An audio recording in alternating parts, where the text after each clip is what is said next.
Hi, and welcome to Here with Laura. I'm your host, Laura Williams. I'm a designer, entrepreneur, and mom, and this is a space where real life and meaningful conversations meet. Today, I'm joined by Kim Lewis, founder and creative director of Kim Lewis Designs. Kim's work is deeply rooted in storytelling, creating spaces that feel meaningful, personal, and full of life. But behind her beautiful designs is a story of resilience, creativity, and strength. In this episode, we talk about how those experiences have shaped her perspective on home, her career, and the way she shows up in the world. So, Kim, thank you for being here. Thank you. I am so excited. I met you when you came into my shop, I don't know, maybe a year and a half ago, 2 years ago. And I was so excited. It was kind of one of those things like, oh, the shop's going to work because Kim Lewis comes. So it was it was That's super very exciting. sweet. Yeah. I loved it. Your shop is great. Oh, I thank was you. like, I It's want to fun. do this, but this is fun. It's Yeah. a lot of work. It's a lot of work. You've curated really beautiful things. Thank you. That's the fun part. Yeah, I've And actually sharing been it. telling people you should go check it out. Oh, thank you. See? I And love my that. favorite bath towel is hanging up, and I think of you every time I hang it in my guest bath. Yeah. No, I think of you a lot because I love that towel, actually. Like, I really got it amazing. down. Okay, so I want to start at the beginning because your story is wild to me. And it's so funny because I didn't know this because I've always just kind of seen you in the scene and known your work. But you started very largely, if you will, and you were on Extreme Makeover Home Edition, which I knew, but I didn't know that was the beginning of your career. Mm-hmm. Yeah, right out of college, I started working at an ad agency, and then I went to Four Hands. And Four Hands was the kind of catalyst to get me to Extreme Makeover, which was wild. I was running their marketing department here in Austin, and went to work at a trade show at High Point, and in walked one of the lead designers for Extreme Makeover. And gosh, that was in like 2003. Okay. And she loved our furniture. And of course, I was the one in the marketing department. So I was like, we should help. This is a great cause. We have plenty of floor samples and we can donate to that. And I flew up to Oklahoma to help on that episode and stayed up all night with the designers. Like, I just fit right in. And the next day, the executive producer said, we want to hire you. Wow. Which was wild. Yeah. I had never designed a room before. So, like, people used to say that whole fake it till you make it thing, and I did not understand that. I feel like authenticity is one of my, things. And so I never understood that phrase, and I didn't really like it. But then when I got hired for Extreme Makeover, I was like, actually, I get it. Like, Yeah. I had never designed a room before, and then here I go being thrust into this space where at that time we had 17 million viewers. Can you imagine the pressure? My first episode was in Alaska. That's crazy. Mm-hmm. Yes. And I was getting married at the time. So, like, I think I never even opened our wedding gifts. It just, like, the moving truck went from Austin to LA, and I flew to Alaska and was gone. That's crazy town. So from there, how many episodes did you shoot? Oh my gosh. I was on that show for almost 8 years. So I did I lost count at some point, but over 120 episodes. Wow. Every year was about 20 to 25 episodes. So we pretty much worked around the clock. Yeah. And you might get a little hiatus of a week or you might get 2 months, but we worked really hard. It was insane. So anywhere from 20 to 25 homes built and designed a year. Oh my gosh. Uh-huh. That's amazing. It was Also, like boot kudos camp. to them because being able to orchestrate that is insane. And to Yeah. trust in the quality of, we'll say new designer, but obviously you showed up and you faking it till you make it is a saying. And you're like, yes, I get it.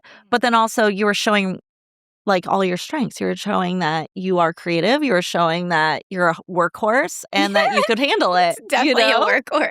But I mean, that's an important quality in this line of work. It is. Being willing to work hard and around the clock. And sometimes you just have to grind it out, even though afterwards we're like, thank God it's over. I don't want to do that again for a while. Yeah. You do a week and a half later. It was all the time. Yeah, my first assignment on that show was to design a backsplash for the kitchen out of glacier rock. And I literally walked up to one of the designers and I was like, what do they mean about backsplash? What's that word mean? What's a Flash. I How'd mean, you I get was this? like 23 years Yeah, old. Isn't that wild? that's And so I crazy. guess I dove in quick and learned that it was okay to ask questions. Yeah. And to not be afraid to ask questions. And then I just thrived in that philosophy. Like within 2 years, I became the lead designer, which is wild. I was 25 years old and designing the architecture. So not only going from rooms, but designing floor plans.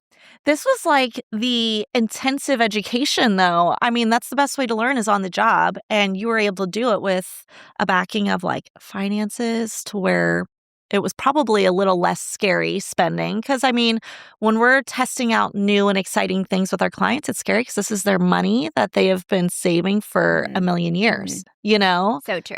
I mean, Yeah, there was a level of freedom in the sense that, these homeowners were happy with anything. So that sort of took a Yeah. burden off. yeah. And we were able to live in this very exploratory mindset because it was Extreme Makeover. Like it had to be big and bold and fearless.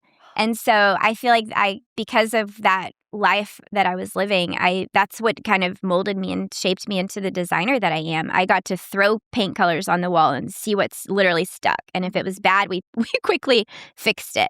Our build schedule was 106 hours, Laura. Like 106 hours from ground up. We moved in furniture overnight. So you just quickly learned it was literally boot camp. You've given me chills like 6 times because I'm just like, that's insane. I can't even imagine. That's It was so amazing. fun. And the best part about the whole thing was seeing America and the people that make this country so beautiful from the inside. Like I got to where I couldn't watch the show because it was 42 minutes of nonsense when I had seen the real thing happen for a week and met the real boots on the ground people that actually made it work and made it happen and volunteered and took off time and spent their own like mom and pop shop money to build a kind of the original barn raising kind of idea of helping your neighbor, like neighbors helping neighbors. That's what was so addictive to it. And that's where like the philosophy of my company now really came from. Like I saw design change lives every day. Yeah. It wasn't just for smoke and mirrors. It was that too. And I had many fights with the high up producers. Like, we're not doing that because that's not what's right for the family, you know? Or yes, I'll push that boundary, but only to the point where it's like good for this family. Yeah, their functionality will be met. Yeah. Exactly. Like at one point, one of the producers wanted us to like make a roller coaster bed. And I was like, a kid in a, I don't see how this will ever be safe. Like, I don't think that's a world that no. Can I say no to you? How about we do a mural on the wall? Yeah, we did exactly. Lots and lots of murals. Yeah. Yeah, it was fun. I ended up managing like 35 people, carpenters, designers, purchasers, inventory. We called it Bin City. The bins would show up. And I mean, it was very intense. And the most time we ever spent on a house was about 6 weeks because we had to get the cabinet order in first. Mm-hmm. But after that, it was like everything happened. You'd go to a shop and it was like what's the old grocery shopping spree? Oh, yeah. Thing where you're just like putting everything in the cart. You're just like, oh, I'll take that. You're like something's got to stick here. Every single shop we went and made a big old scene. Yeah. I was like, it's fine. I'm used to it. Yeah. IKEA, we would have like 15 carts lined up. Oh, yeah. I feel like I do that exactly. easily just for myself. Yes.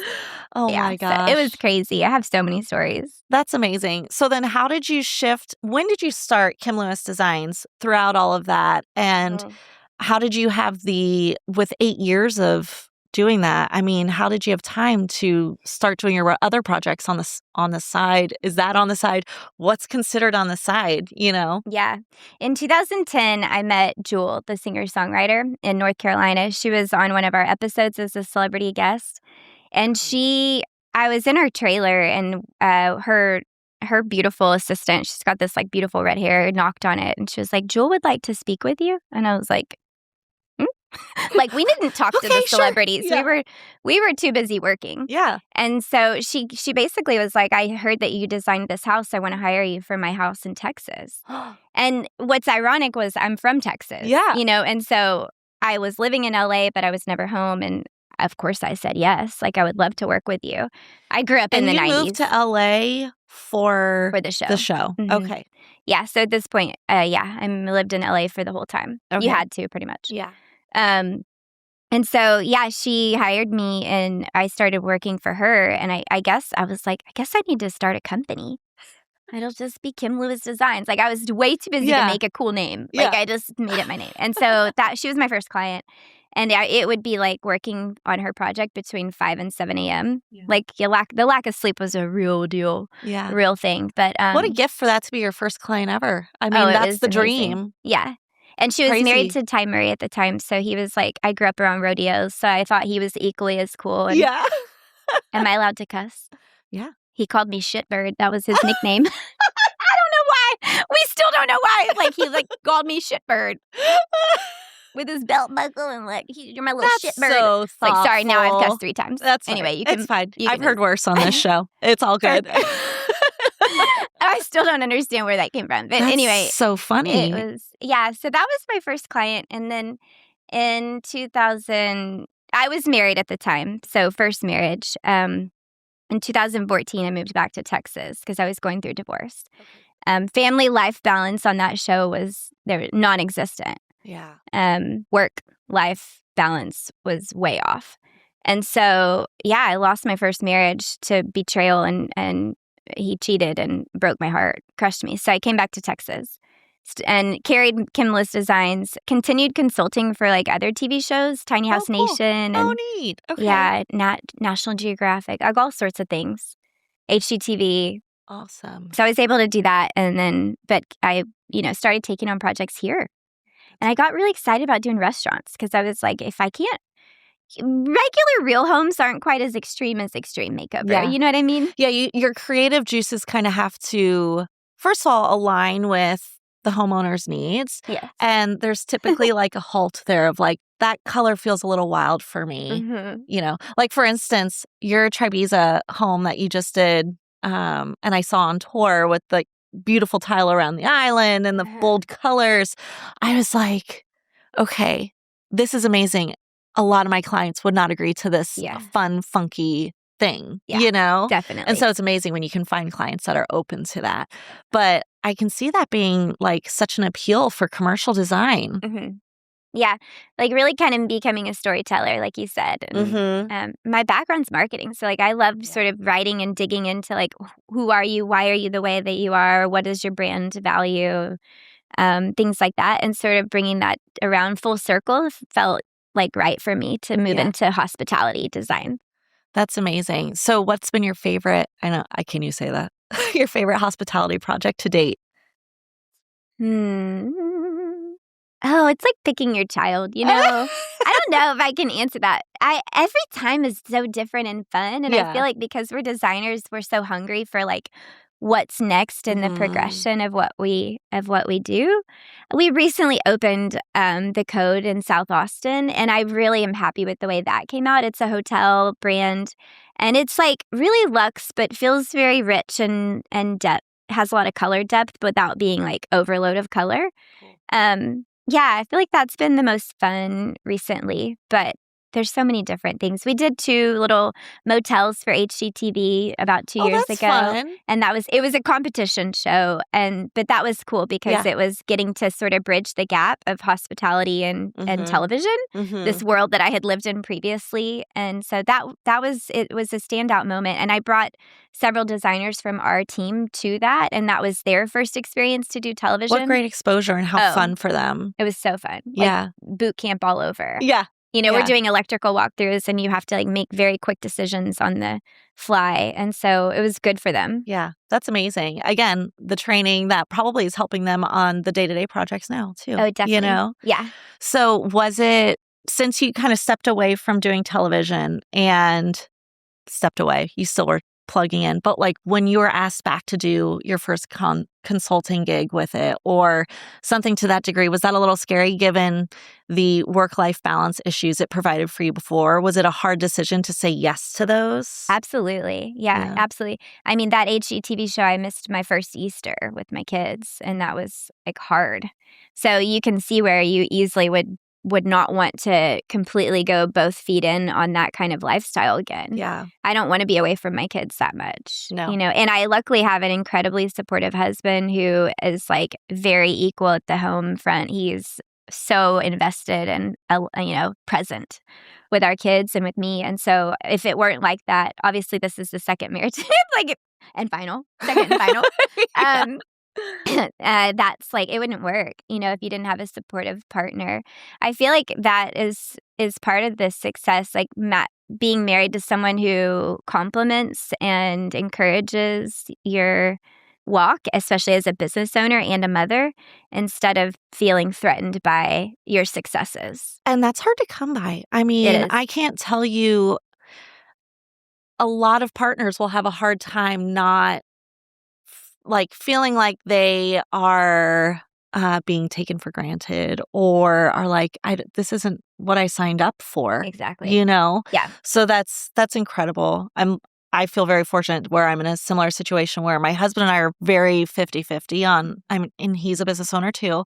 So it's like we ebb and flow. We figure it out. We both have to travel occasionally for work. We both have to, and it's like, oh, we live off of a calendar. You have to. Yeah. You do. And like the kids get it. And I think it's good for the kids to see both of their parents being strong, hard workers that are doing all the things, but still playing games with them, Yeah. during the day occasionally, and absolutely taking them to their practices and all of that. Yeah. Oh my gosh, last night Bear was like, his love language right now is spending time with him on the trampoline. Like, if you can just check that box to the end of the day, that kid feels very loved and very filled up. And that was last night for us. It was really sweet. Went outside, played football and trampoline, and then that was like, that's all he needed was that one-on-one. He checked his box, which is amazing. And mine too. It was fun. Yeah, I know. I love that. We played Sorry yesterday, so that was our thing. Yeah, it's fun and it's easy and relatively quick. So I get bored of like the long board games. Yes, like Monopoly. Just never. I can't stand it. I don't play it. I refuse. That, like, go around again. No, thanks. I love what you just said about mothers and like the children getting to see you doing what you love. I feel like that's so invaluable. I remember years ago, I was like speaking at a little small women's group thing, and everybody went around and said their name, and they said, before I was a mom, I did this. Mm-hmm. Before I heard it over at every table. Before I was a mom, I did this. And at the time I wasn't a mom, so I probably sounded like such a hypocrite. But I was like, why did you change?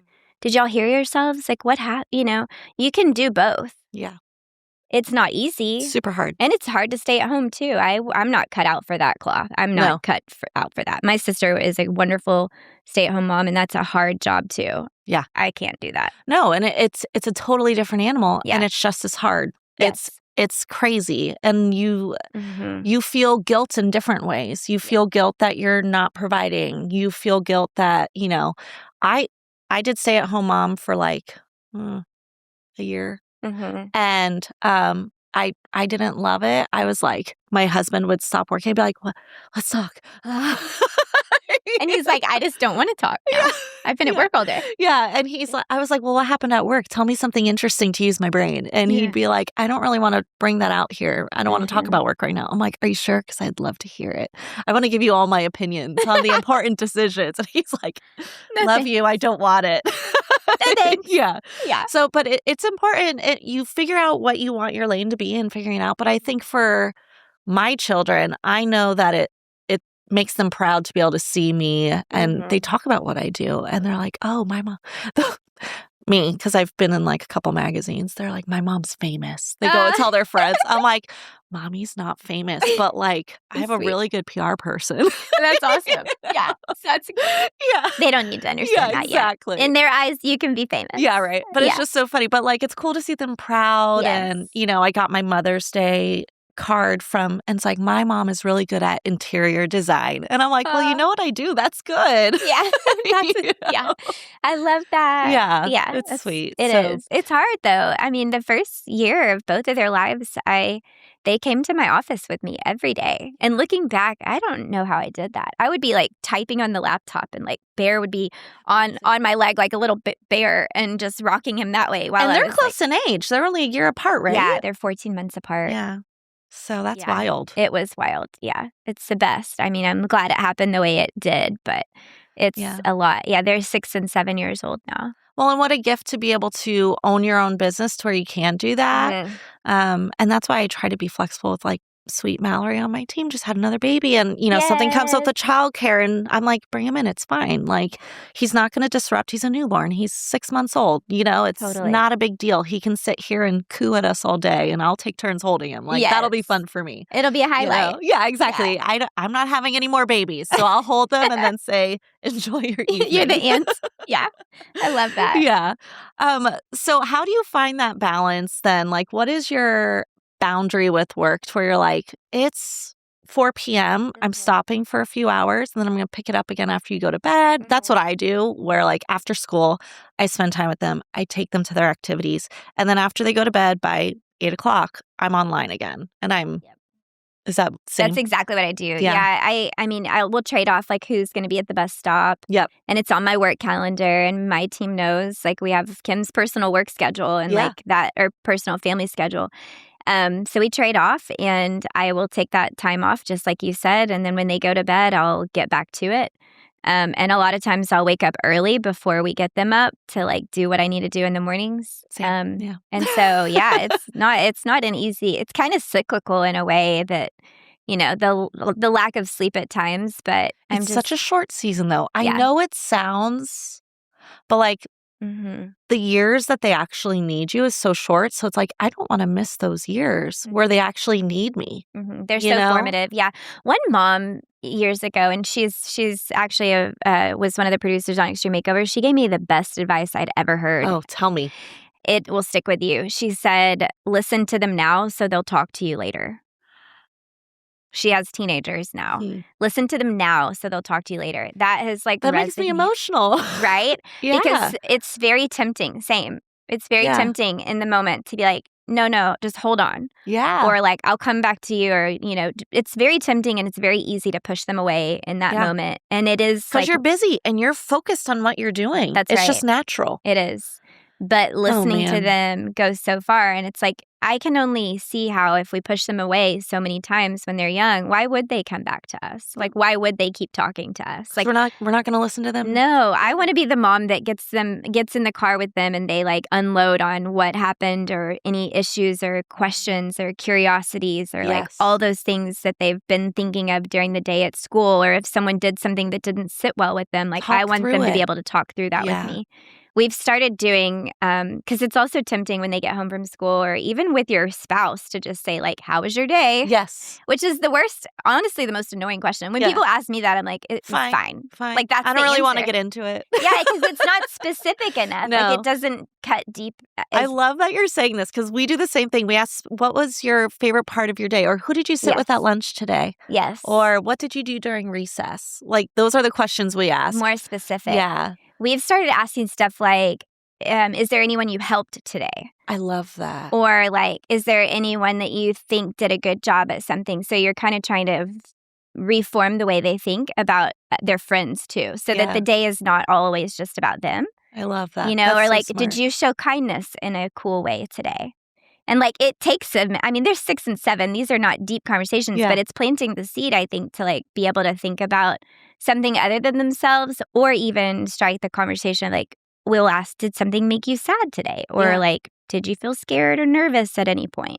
Because they do deal with things. Like, if you remember being a first grader, I remember that, walking in and feeling nervous for the first time about a test, or like new friends, or who's going to sit with me at the cafeteria. Oh, like, yeah. all those are big things in their day. Yes. I know. I see my sweet little man. He's in first grade. And Yeah, he same. is just like, you can see it on his face.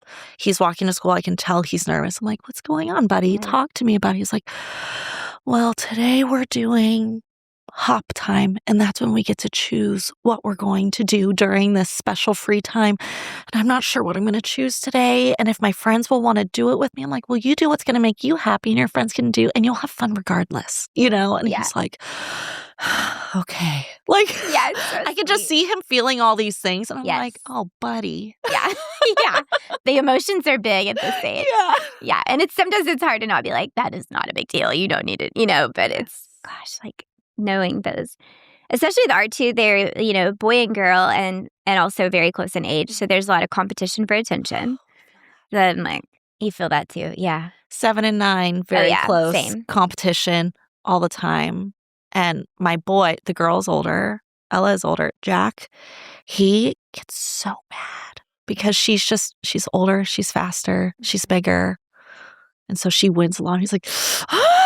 And it's so funny because if I ever tell his teacher at school that he has those big emotions and gets so angry and competitive, she's like, not my Jack. And I'm like, I know, because he's an angel at school. Oh, like, that's good. They never, I know it's good. It's like, please always be an angel in appropriate places. Yeah, for other people. Yeah. Come home and be whatever. Come home and be wild. But, yes. But it's just so funny because she has no clue he even has that side because he's just very well behaved at school. It's interesting. It is. But the competitive thing is real with siblings. It's tough, for sure.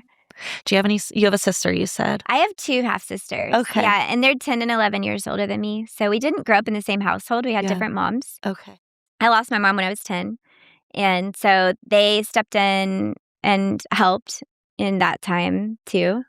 And so, one of them lives in Round Rock, so we're really close. Oh, that's cool. And she's like the best. She's just like I don't even think of her as a half sister. Yeah, she's my family. Yeah, that's so cool. So, you did mention you grew up with a lot of loss, and I don't want to get down. But how do you think that shaped you? I mean, in your youth, you lost your mom, you lost a lot of your very important family members that helped to shape who you are. I had to grow up fast. Yeah. My mom got sick when I was 6. So she got cancer. And then, at age 10, by age 8 or 9, I was doing my own laundry, making my own not good meals, but probably is why I'm still a bad cook. Like nobody ever really actually taught me how to cook. But you got by. Luckily, Joey's a great cook. Oh. Yeah, I got by. Yeah. Yeah. I think it definitely made me as like fiery and independent. Trying to say like fearless. It's not fearless. It's fiery. Like I ended up getting a really independent spirit that was good and bad. Because it's like too much independence makes you push away anybody that ever gets close to you. And so sort of learning, I think I figured out how to regulate that in my 30s better. Yeah. But I was just like, I can do everything, put my boots on and I can do it. It kind of made me this person that was like a firecracker. Yeah. Which is like a superpower that you have in the workforce. Yes. Yes. So it's like you want to be that way. You want to be able to handle everything that comes at you. But when it comes to your personal life, you need to let people in. And that's right. It's hard to find that line where you turn that off. It is. I get it. It is. My dad was a lawyer and I started working at his firm when I was 12. I mean, typing divorce decrees. Oh my God. I didn't even know what I was typing, but it was, juicy stuff probably. But how many words a minute? You were probably killing it. It was on a typewriter, this is how old I am. But, so I learned my work ethic from him. I like at his law firm, he was not my dad. He made that very clear. And so I learned my work ethic from him, but also I think if there were anything I'm addicted to, it is work. And I didn't want to be that when I grew up, but I know that that's kind of who I am. So I have to monitor that. I lost my grandmother, my aunt, my dad. It's sad. Like that's just the bottom line is it's sad, it's lonely, it's isolating. It also has made me though incredibly empathetic to humans around me. It makes me have deeper relationships with every person that I know. My team is like my family. I don't feel like I'm their boss. I actually don't like that word. Yeah. I feel more like a mama hen, if anything, like a sister friend. It's made me you kind of get to choose your family because you don't have your blood family as much anymore. And a lot of people are like that if they have bad relationships. I also went through a lot with my dad. I was more the adult in the relationship. He had a lot of problems. And so I learned how to, what not to do from him. And he was a good dad, but he had his own hiccups and hang-ups like everybody does. It's like we're all flawed. We're all flawed. And so it's like how much can you monitor your own in parenting, your own flaws and try not to let them affect your children. He didn't have a great balance of that. And so I learned about forgiveness. It's a journey. It's like a muscle you have to keep It's hard sometimes. Yeah. And I hear people that don't have great relationships with their parents, and I always encourage them to just keep digging and don't give up, because you don't want to come to the end of your life or their life and have regrets. And that's hard. Yeah. It's not easy. It's hard. It's the hard. I remember there would be LA was a great way for me to get away. Yeah. Like LA, I kind of escaped. I escaped, like, in every way. I went into work mode. I didn't talk to my dad for, a while, and it was an escape. Did it help heal anything? No, it just put off the healing. Yeah. Or it put off the regret. It's distraction. Yes. Yeah. Yeah. So it was, and so I've learned a lot over the course of, I'm 45, about life and forgiveness and loss and love. And I'm writing a book about it. It's about death, divorce, and forgiveness. It's going to be great.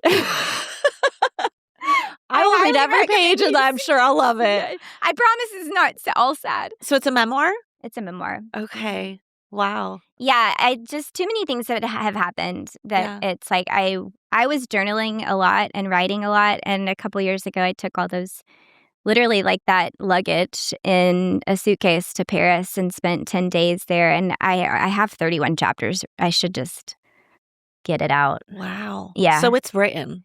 Yeah, I just need to edit it. Yeah. Yeah. That's incredible. I just don't have time to edit it. Yeah. So I'm like, I don't know when. Kim?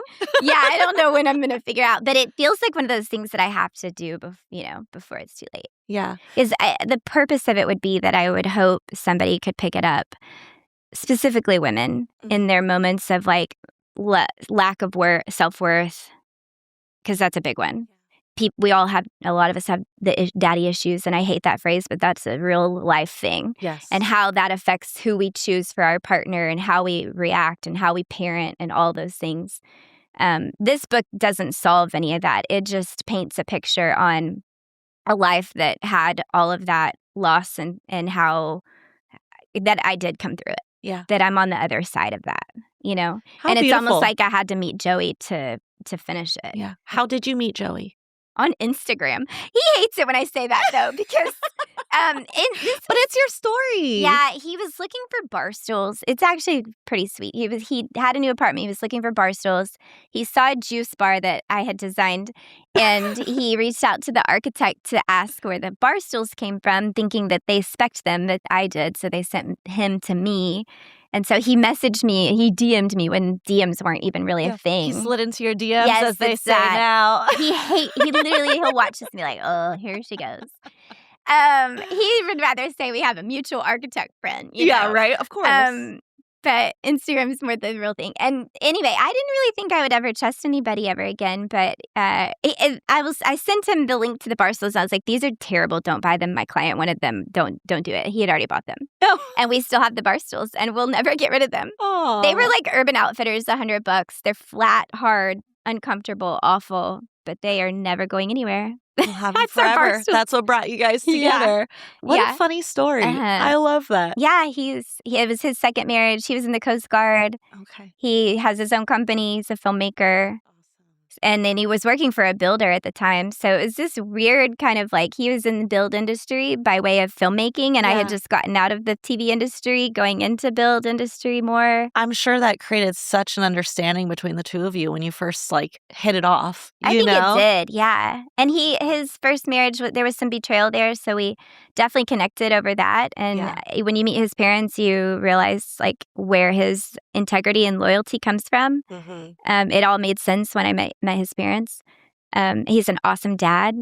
And so, yeah, it's not, marriage is not easy. We're not perfect. We've been married, next year will be 10 years. Awesome. Yeah. Congratulations. Thank you. So, yeah, it's been, my second run has been a lot better than my first. Well, that's good. I mean, you live, you learn. You go through things. And also what you're seeking out of a partner evolves over time. So, and obviously everything happens for a reason to where you're meant to be with Joey now. So that's right. And give you your two beautiful children. That's right. Yeah. Yeah. It's good. It's good. So I want to talk to you a little bit more about your team, your created family that you found, your sister. What'd you call them? Sister friends. Sister friends. Your sister friends. Sister friends. So getting into business stuff a little bit more, can you tell me how you what your team is made up of, what their roles are, and kind of how you run your infrastructure?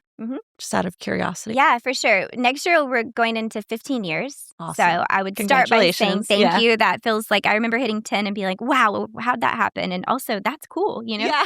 Wow. You don't That's know. a lot of years. Yeah, every month you're like, are we going to survive? But I'm past that now. I'm like, we've got this. But I would still say every week I'm learning. Our infrastructure currently is I have 7 all women. It just happens to be that way. 5 designers, 1 kind of operations, purchasing, inventory. She also does design too. And then 1 business admin coordinator. And she's kind of front runs the proposals, the contracts, the paperwork, administrative side, which is a lot. It's a lot of work. And we have, an office in the East Side. We've been in that establishment for, almost 6 years. Right after Bear was born, I was like, we've got to. Actually, it was after Sunny was born. I was like, we can't do this in coffee shops anymore. Like, we need a studio. You need a home. Yes. Base. Home base. Yeah. I'm like, what's the word? Home base. Yeah. It's this cool, 1914 house, and it has a nice shed. And, we do a lot of procurement. And so, every project that we take on, which is, we usually have a roster of at least 20 projects at any given time, and they're in different phases. Yeah.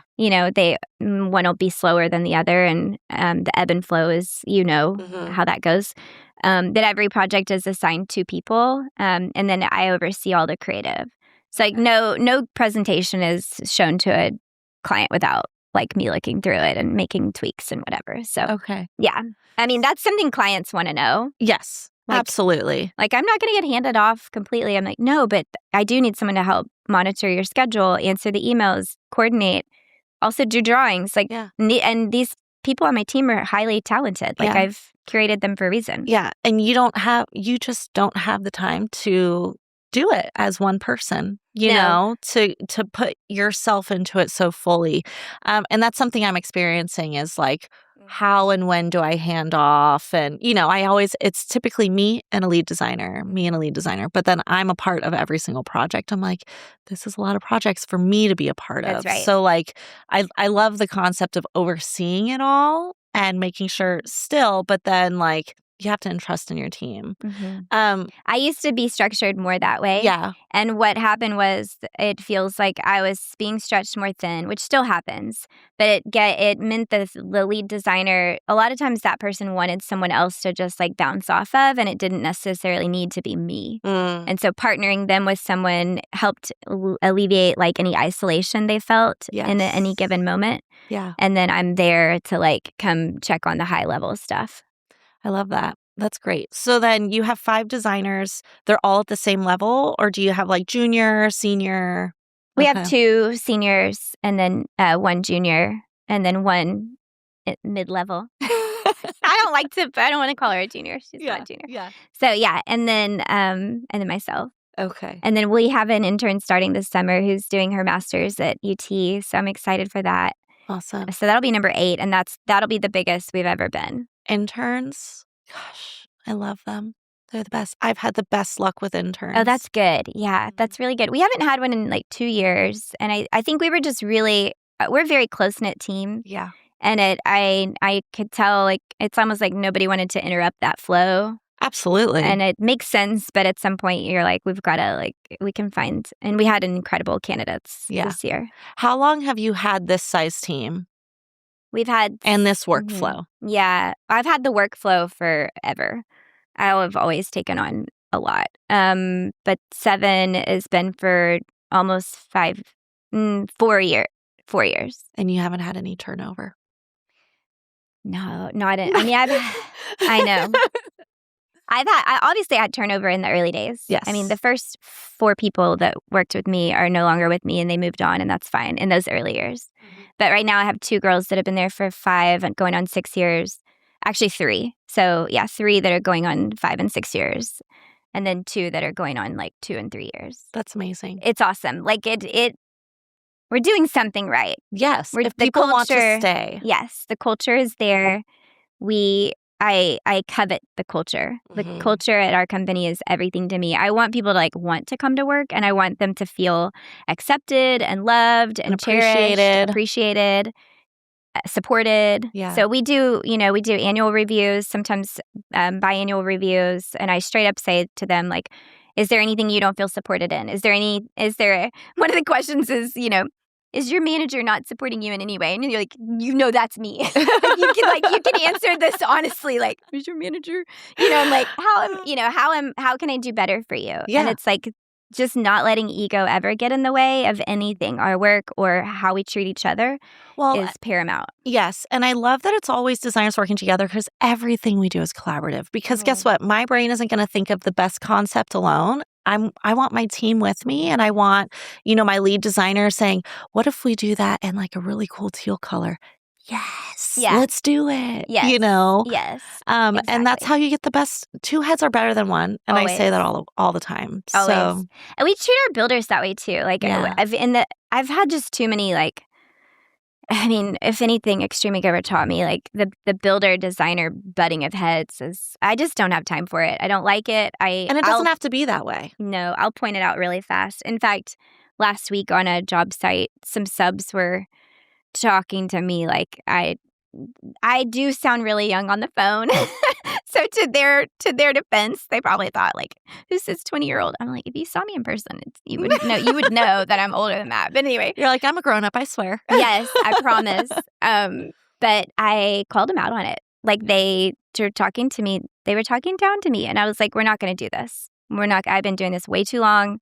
I drew the drawings. Like, they were telling me about ADA code. And I was like, you don't need to tell me about ADA code. Like, I drew that drawing. I know the code. And so it just was frustrating. And afterwards, I told the builder, like, your guys should not treat women like that, period. I won't. And it's something tolerate we it. experience so much. All Go the to time. every single job site until you gain their trust. If you haven't worked with them before, they automatically... Here comes the designer. Oh, I know. It's I so hate that irritating. feeling. It's the most irritating. Yeah. And the only way to combat it is your education. Yeah. And your knowledge. Oh, absolutely. And sometimes an attitude. Yeah. And also like kindness and finding like almost a friendship, but like still having a strict boundary. But you know what I mean? They appreciate you going out of your way, not just coming in your floofy, beautiful outfit and, but I'm also not that kind of designer. No, I don't think you are. I would not picture that to be your MO. But you are beautiful and you do dress well. And so when you walk in the room, sometimes. You probably, I mean, I've never seen you not dress well. But like, so you kind of probably do have that aura. We are at the end of the day still a woman dropping in on a man's world and that job site. But I just don't. I'm feisty as all get out when it comes to it. And even that same builder the next day, he was like, "Thanks for yesterday. As I told my kids growing up, if it were easy, the Girl Scouts could do it." And I was like, "Did he not get what happened yesterday?" I was like, "Do you mean the Boy Scouts?" I literally said, "You mean the Boy Scouts?" Like, why yes. Like, it's just that mentality. And it's like, that's crazy. You're like, were you not in the room? Did you not hear? I thought I was being really clear with what I said yesterday, but clearly it's that generation. Yeah. Oh, 1,000%. And it's every generation, starting with our grandmothers and even obviously before that. But like, we know that each generation, we're cutting through the crap. Yeah. And we're, and I'm not a feminist. I just want us to be treated well and respected because at the end of the day, we are professionals. We're professionals and we're human and we're not any different. No, actually, we bring, but anyway. Well, we bring other things to the table. Yes. In a different way. Yes. We're better, but whatever. Yes. No, it's one of those things where I'm like, I'm so not the girl that's like wants to tell all the men what to do. Like, I'm not that person. I just want respect at the table. And also, it's like, you do your job, I'll do my job. That's right. And if we do it well together and we lock arms, then we'll get a better product. Yeah, this could be a great project. It could be great. Yeah. Yeah. There's still some work to do, girl. For the Sunny and the Ella of the world. Yeah. There's still work to do. I know. And I want my kids, especially I want my daughter to see a strong woman in me, and I want my son to see that it's like he owes respect. Yes, absolutely. And loyalty and integrity in that as a man. Well, your kids are going to turn out great. Between you and what I've heard about your husband, and I think I met him briefly at the awards. You did, yeah. But No, absolutely. Yeah. They're going to be great. Thanks. I hope. I have prayed. That's the goal, That's right? right. I have prayed so hard over Bear. Like his name actually came from a dream that I had. During like divorce before I met Joey, I had a dream that I was like this is in the book. If I ever get the book out, y'all can read it, and there's a chapter in it. But I had a dream that I was being chased by wolves. It was during a dark time, and I felt like very lonely and not protected, probably. Like not safe in my space. And I like jumped over a fence and landed in a pit where there was an animal, and I thought like, oh, here I go, I'm dying. And it was a bear, and I like immediately felt really safe and protected. Fast forward like a year plus, I don't know however long later, I met Joey. Like one of the first dates where he was like, oh, I'd like to cook dinner, and I go over to his apartment. The only piece of art in his whole living room was a big illustration of a bear. Really? Yes, and I was like into bear, like because of this dream. I was like, bears had become a thing for me. Like I had a bear necklace, And so anyway, it just when we found out we were having a son, it was like his name's got to be Bear because it represents like protection, loyalty. That's amazing. And like a man.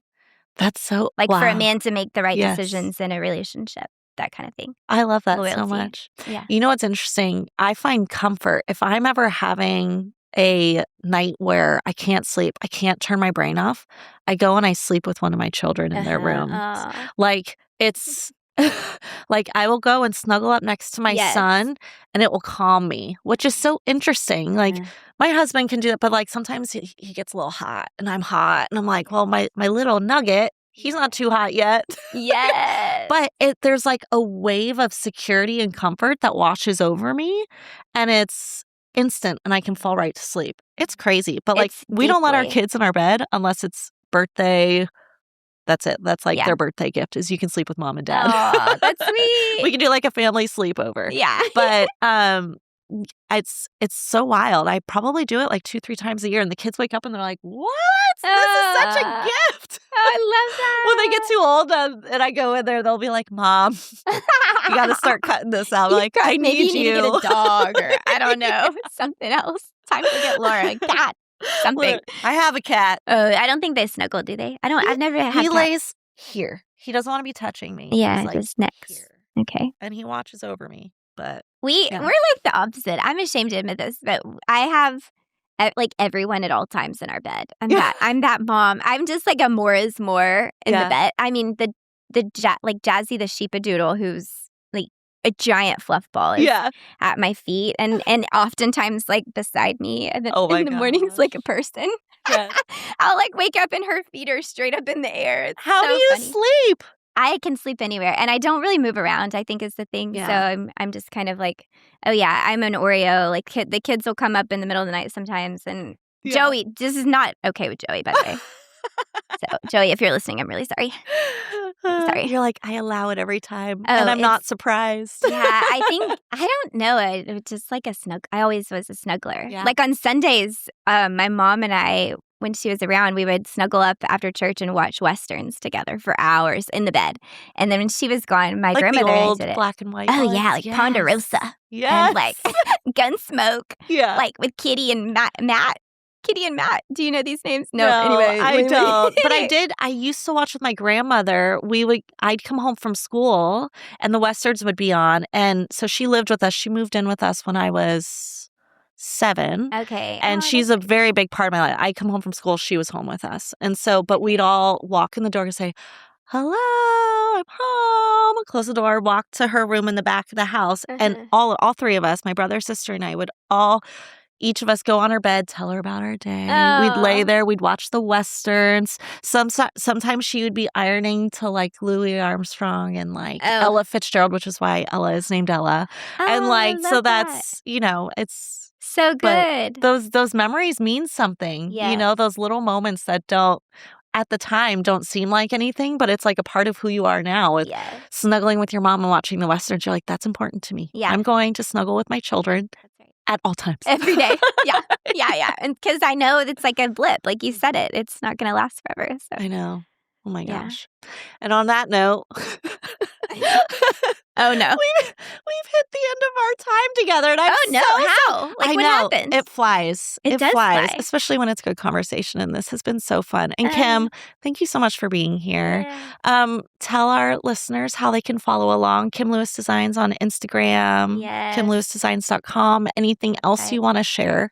That's it. That's it. Kim Lewis Designs on Instagram, and then our website has all of our work. And yeah, that's it. I've loved this conversation. It's so fun. I feel like we need to rent the room for 2 more hours. I know. This could go on for a long time, and that's when you know it's a good episode. I love it. Thanks for having me. Oh my gosh, this has been such a joy. And also, like, hearing your story is very inspiring, and I hope it inspires others like it inspires me. Thanks, so Laura. Thank you. Thank you. And thank you for all of our listeners.